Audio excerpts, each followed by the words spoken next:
Hey guys, in this video I'm going to show you how to remove a charge in Kueski Pay.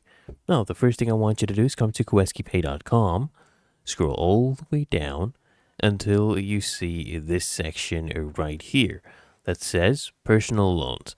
Now, under personal loans, you'll see this option, frequently asked questions. I want you to click on it and then let it translate to English.